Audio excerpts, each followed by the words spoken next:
नमस्कार, आपण पाहत आहात सूरज ग्रुप प्रस्तुत सामान्य जनतेचा आवाज नांदेड सीएम न्यूज। पाहुयात आजच्या काही ठळक घडामोडी। नमस्कार, आपण पाहतात सूरज ग्रुप प्रस्तुत सामान्य जनतेचा आवाज नांदेड सीएम न्यूज। आज आपण नांदेड परिसरामध्ये आहोत आणि या ठिकाणी महाराष्ट्र राज्य विद्यार्थी कृती समिती नांदेडच्या वतीने या ठिकाणी भव्य या विद्यार्थ्यांनी या ठिकाणी आंदोलन केलेलं आहे। त्यानिमित्त या ठिकाणी आपण वृत्तांत घेत आहोत। काय सांगणार दीदी, आता काय मोर्चाचे आंदोलनाचा? मोर्चाच्या बस थोड्या मागण्या आहेत सर, जे की एमपीएससी पर्यंत आम्हाला आवाज पोहोचायचा आहे। इक्वॅलिटी द्या, तुमच्या ऍक्शन मध्ये ट्रान्सपरन्सी दाखवा आणि विद्यार्थ्यांचा कन्सेंट खूप महत्त्वाचा आहे। जर समजा या ठिकाणी हे जे मागण्या आहेत ते मान्य नाही झाल्या तर तुमची काय प्रतिक्रिया? ऑब्विसली ते एमपीएससी जे स्टेट ऑथॉरिटी आहे त्यांचं जे म्हणणे असेल किंवा त्यांचे जे लॉ असतील ते मागावच, म्हणजे आम्हाला मान्यच करावं लागतील। याच्यात काय आमची हे नाहीये, विरोध नाही। पण जर कन्सेंट घेतलाच विद्यार्थ्याचा, ज्यांनी देत आहेत एक्झाम त्यांचा विचारणं हे अथॉरिटीचं काम असते। आपण नॅशनल लेवलला पण बघतो, जेव्हा लॉ बनवतात तर कन्सेंट घेतातच, तर विद्यार्थ्यांचं कन्सेंट घेणं आणि त्यांचा आवाज ऐकणं, त्याला कन्सिडर करणं हे अथॉरिटीचं काम असते। आजच्या आंदोलनामार्फत काय काय मागण्या शासनाला आपण निदर्शन? जस्ट सगळ्या विद्यार्थ्यांचं हेच मान्य आहे की नॉर्मलायझेशन वगैरे ह्या गोष्टी नको आहेत आणि ऑफलाईन एक्झाम घ्या जशी आतापर्यंत घेत आलेत। एकच एक्झाम झाली पाहिजे, त्याच्याने इक्वॅलिटी होईल आणि सगळ्यांना अपॉर्च्युनिटी भेटेल। या ठिकाणी आज प्रतिसाद कसा वाटला आणि जे महाराष्ट्रभरातील जे बातमी पाहतात जे विद्यार्थी असतील, त्यानंतर जे शासन असेल किंवा जेही कोणी अधिकारी पदाधिकारी असतील ते पाहत असतील, त्यांना काय संदेश द्यायला? माझा संदेश असाच असेल की सर, सगळे विद्यार्थी लॅब सोडून बाहेर आलेत, त्यांचा खूप क्रुशियल टाइम आहे। जे मेन्स देत आहेत काही जण ते पण सगळे बाहेर आलेत, त्यांच्या वेळेचं महत्त्व जाणून घ्यायला पाहिजे आणि जे आवाज सरकारपर्यंत पोहोचायला त्याला कन्सिडर करायला पाहिजे। नक्कीच या ठिकाणी उद्याचा उगवता सूर्य म्हणजे आजचा विद्यार्थी आहे आणि हा विद्यार्थी आज अभ्यास करण्याच्या मनस्थितीमध्ये नसून या ठिकाणी शासन काय करत आहे, शासन कशा प्रकारे पेपर फोडीकडे लक्ष देत आहे याकडे या विद्यार्थ्यांचं लक्ष लागलेलं आहे। त्यांना अभ्यास सोडून या ठिकाणी आज रस्त्यावर उतरावं लागत आहे। हे शासनासाठी एक लाजिरवाणी गोष्ट आहे, मला काय हरकत नाही। या ठिकाणी आज ही नारी कशा प्रकारे आज रस्त्यावर आलेली आहे आणि शासनाला या ठिकाणी आव्हान करत आहे की आम्हाला हे द्या म्हणून, तर शासनाला काय सांगणार? शासनाला हेच सांगणं आहे सर, ते मोठी अथॉरिटी आहे आणि आमचे भविष्य त्यांच्या हातात असते। जे पण निर्णय घेतील ते सगळ्यांचं भविष्य कन्सिडर करून घेतील, बस एवढंच रिक्वेस्ट। बरेच वेळेस पेपर फुटी देखील होत आहे, त्याबद्दल आपली प्रतिक्रिया काय? ते पेपर फुटी वगैरे होत आहेत, त्याच्यासाठी आता आपण कोणाला कन्सिडर नाही करू शकतो जोपर्यंत कोर्टामधून निर्णय येत नाहीत। पण जे पण होत आहे ते विद्यार्थ्यांच्या भविष्याशी खेळ होत आहे, बस मेंटली पण टॉर्चर होतात स्टुडंट्स। या ठिकाणी बऱ्याचशा विद्यार्थ्यांनी आहेत की आज अभ्यास सोडून या ठिकाणी आज रस्त्यावर उतरलेले आहेत, त्यानिमित्त आधी घेतलेला वृत्तांत काय सांगते? सर, आम्हाला ऑफलाईन एक्झाम पाहिजे, कारण आमचा एमपीएससी आयोगावर इतका विश्वास आहे की त्यांनी आम्हाला पेपर देतात ते इतका सील असते ते आमच्या समोर फोल्डर जाते आणि ऑनलाईन मध्ये आता ते पूर्ण लॅपटॉपवर आम्हाला कसा विश्वास समजणार की तो म्हणजे पेपर सील म्हणजे व्यवस्थित आहे, फोडलेला नाही। आम्हाला आमच्या समोर पेपर फोडतात तर ऑफलाईन असताना आणि एका शिफ्ट मध्ये होते, त्याच्यामुळे आम्हाला ऑफलाईन एक्झाम पाहिजे सर, काही झालं तर। या ठिकाणी आज आपल्या काय काय मागण्या होतील? सर, ऑफलाईन एक्झाम आणि नॉर्मलायझेशनचा इतका घोळ असते सर, वेगवेगळ्या शिफ्ट मध्ये एक्झाम होतात आणि कोणाला प्रश्न अवघड आहे आणि कोणत्या शिफ्टला सोपा आहे हे फक्त ते नॉर्मलायझेशन मध्ये एखाद्याचे इतके जास्त मार्क वाढवतात आणि एखाद्याचे इतके कमी करतात, त्याच्यामुळे आमच्यावर अन्याय होतो सर। आणि त्या नॉर्मलायझेशनमुळे आमचं खूप नुकसान झालेलं आहे। आम्ही सरळ सेवेच्या एक्झाम दिलेल्या आहेत सर आणि त्यांनी नॉर्मलायझेशन धक्के आम्ही सहन केलेले आहेत सर, त्याच्यामुळे ते ऑनलाईन नाही पाहिजे, आम्हाला ऑफलाईन एक्झाम पाहिजे सर। आज मला वाटते नांदेड शहरातच नाही तर बऱ्याच ठिकाणाहून हे आंदोलन चालू आहे। जर समजा आपल्या आंदोलनाला शासनाने समजा लक्ष नाही दिलं तर काय प्रतिक्रिया तुमची? सर, विद्यार्थ्यांची एवढीच कळकळीची विनंती आहे की शासनाने कसंही करून आमच्या विद्यार्थ्यांसाठी हक्काची मागणी आहे आमची, त्यांनी मान्य करायला पाहिजे। आमच्यावर अन्याय होत आहे, आमचा अन्याय त्यांनी दूर करायला पाहिजे, एवढीच आमची कळकळीची विनंती आहे शासनाला। नांदेड शहरामध्ये आज सकाळीपासून या ठिकाणी विद्यार्थी आज रस्त्यावर उतरलेला, त्यानिमित्त घेतलेला हा वृत्तांत काय सांगणार? नेमक्या आपल्या मागण्या काय? सर, आज आम्ही इथे जमलो आहोत, सगळे विद्यार्थी स्टुडंट आहेत सगळे, आणि हा आंदोलन आज इथे नांदेडमध्येच नाही एकट्या, तर सर्व महाराष्ट्रामध्ये विविध ठिकाणी चालू आहे. जसे की छत्रपती संभाजीनगर येथे आज मराठवाड्याचा विभागीय स्तरावर आंदोलन चालू आहे. त्यांना आम्ही पाठिंबा, जाहीर पाठिंबा म्हणून आम्ही आज सर्व इथं विद्यार्थी एकत्र जमलेलो आहोत. याच्यानंतर आम्ही 12 तारखेलाही जमणार आहोत, मोठं आंदोलन करणार आहोत. ह्या आंदोलनामागे एकच गोष्ट आहे की आयोग आम्हाला, जे MPSC आयोग आहे ते आमच्या विद्यार्थ्यांवर एक मुद्दा जेव्हा त्यांचा निर्णय, तो काहीच कसल्या प्रकारची बोलण्याची टेंडन्सी नाही. त्यांनी सरळ एक दिवस जाहिरात काढली 2600 जागांची. त्याच्यानंतर त्यांना सांगलं आम्हाला की ऑनलाईन होणार आहे, आणि त्यांचा रिझल्ट हा नॉर्मलायझेशन मेथड प्रमाणे होणार आहे. नॉर्मलायझेशन मेथड हा सर्व विद्यार्थ्यांना आज माहिती आहे की नॉर्मलायझेशन मेथडमध्ये काय तोटे आहेत, काय फायदे आहेत. सर्वात जास्त तोटेच आहेत.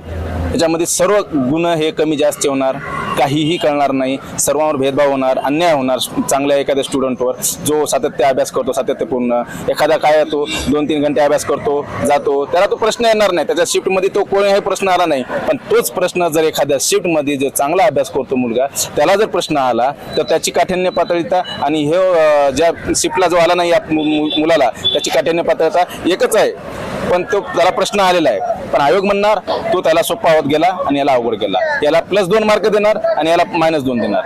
हे असं आयोग कोणत्याही प्रश्नाला कठीण म्हणू शकत नाही किंवा सोपाही म्हणू शकत नाही.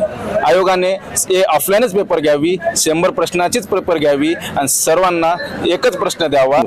मला वाटतं या ठिकाणी पोलीस भरतीमध्ये जे वयोमर्यादा वाढवावी मागणी आहेत, याबद्दल आपली काय? हा सर, वयोमर्यादा पोलीस भरतीमध्ये हा मुद्दा कसा आहे सर, मागे 2-4 वर्षाखाली असं एक पोलीस भरतीचं जास्त काही निघालं नाहीये. जागा निघाल्या तर एकदम कमी निघालेल्या आहेत, आणि त्याच्यामध्ये कोरोनाचा काळ झालेला आहे, त्याच्यामध्ये जागाच निघाल्या नाहीत, भरतीही झाली नव्हती. त्याच्यानंतर त्या वेळेसचे जे वय गेलेले आहेत मुलांचे, काही आज काटावर आहेत एजवधी, काही थोडेसे क्रॉस होऊन गेलेले आहेत 2-3 महिन्याचा, त्यात एक 15-20 दिवसामुळे 2-3 महिन्यामुळे जे काही ते एजबार झालेले आहेत, त्यांना एक वेळ संधी भेटायला पाहिजे अशी आम्ही मागणी करणारच आहोत लवकर. कारण आता सध्याच्याला आमचा एक मुद्दा आहे, ऑनलाईन एक्झाम नकोच, ऑफलाईन एक्झाम पाहिजे. आणि पोलीस भरती ही मला तर वाटतंय की ऑनलाईनमध्ये येणार नाही, पण ती भविष्यामध्ये येणार.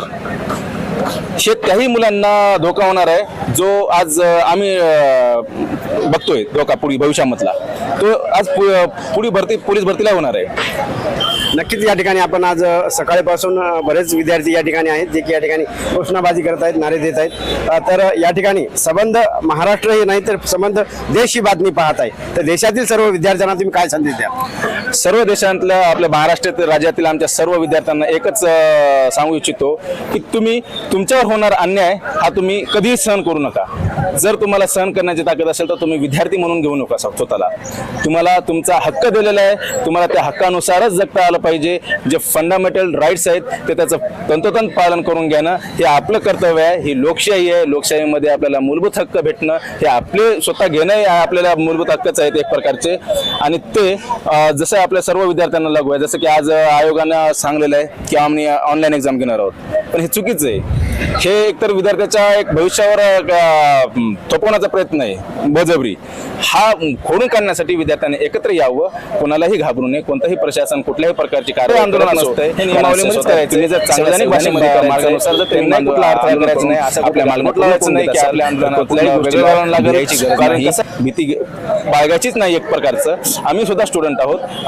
आज शिक्षण क्षेत्रामध्ये सुद्धा पॉलिटिक्स घुसलेली आहे, शिक्षण क्षेत्रामध्ये सुद्धा पॉलिटिक्स घुसलेली आहे. कुठेतरी टेट पेपर फुटणं, कुठं काहीतरी होणं. आज आपण दिल्लीमध्ये जे नीटचा पेपर फुटलाय त्याच्याबद्दल आपण शिक्षण मंत्र्याचा राजीनामा मागतोय. आज शिक्षण मंत्र्याचा राजीनामा द्यायला सुद्धा तयार नाहीयेत. आज कित्येक दिवस झालं आंदोलन चालू आहे. आज आपल्या इथे टेटचा पेपर फुटलाय. हे एक प्रकारचं असं झालंय का ते मंत्रिमंडळ म्हणजे जवळपास असं होऊन चाललं का जनतेला किंमत नाही, विद्यार्थ्यांना किंमत नाही, दिलेल्या मताला ही लोकशाही आहे. रिकॉल एक नावाची गोष्ट आहे. आपण आपल्या दिलेल्या उमेदवाराला मत जो निवडून येत असेल आणि काम करत नसेल तर आपण त्याला वापस बी बोलू शकतो. हे आपल्या संविधानात दिलेला अधिकार आहे. ह्या अधिकाराचे आणि ह्या जे लोकशाहीचे मूल्य आहेत ह्यांना पायदळी तोडवण्याचं काम हे मंत्रिमंडळ करत आहे. अजूनही शिक्षण मंत्र्याचा नीट प्रकरणी राजीनामा आला नाही किंवा त्याच्यावर कसलंही बोलणं झालं नाही. तो मुद्दा चालू असताना लगेच टेटचा पेपर फुटतोय. त्याच्यानंतर अजून SSC, CDS, GGR हे सगळे पेपर आहेत जे केंद्राचे आहेत, हे ऑनलाईन जे पेपर आहेत हे सर्व फुटण्याच्या मार्गावर आहे.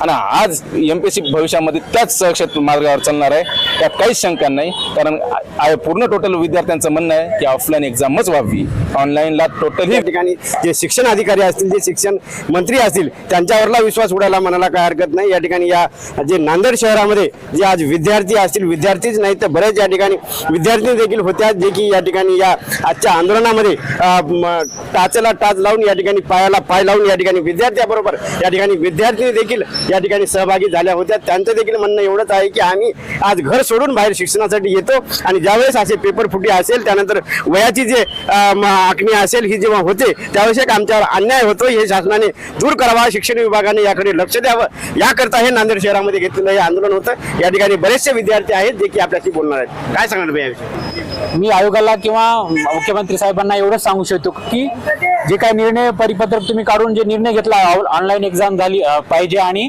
नॉर्वेशन ते तात्काळ रद्द करा, हेच आमची मुख्य मागणी आहे. आणि जर यावरती नोंद घेतली नाही तर येणाऱ्या काळामध्ये महाराष्ट्रभर मोर्चे आंदोलनं होतील, हे आमचा निर्णय.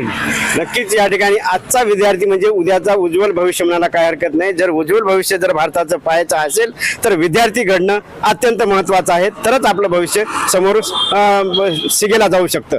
या ठिकाणी आपण सकाळपासून या मोर्चा आंदोलनामध्ये आहोत. या ठिकाणी नांदेड शहरामधील जे विद्यार्थी आहेत ते या ठिकाणी शेकडोचे विद्यार्थी या ठिकाणी जमून आज नांदेड सिडको नवा मोंढा भागातील या ठिकाणी परिसरामध्ये हे आंदोलन चालू आहे. हे पूर्ण आंदोलन हे शासनापर्यंत जावं याकरता घेतलेला हा. या ठिकाणी बरेचसे विद्यार्थी आहेत जे की आपला आक्रोश या ठिकाणी शासनापर्यंत नेण्याचा प्रयत्न करत आहेत. काय सांगणार सर याविषयी? आमचं जे आंदोलन जे आहे आज, हे छत्रपती संभाजीनगरमध्ये जे आंदोलन होत आहे कांगणे सरच्या अध्यक्षतेखाली, किंवा जे विद्यार्थी कृत समिती जे आंदोलन करत आहे, हे जे CBT जे एक्झाम होत आहे कम्प्युटर बेस्ड टेस्ट, हे अत्यंत चुकीचं आहे.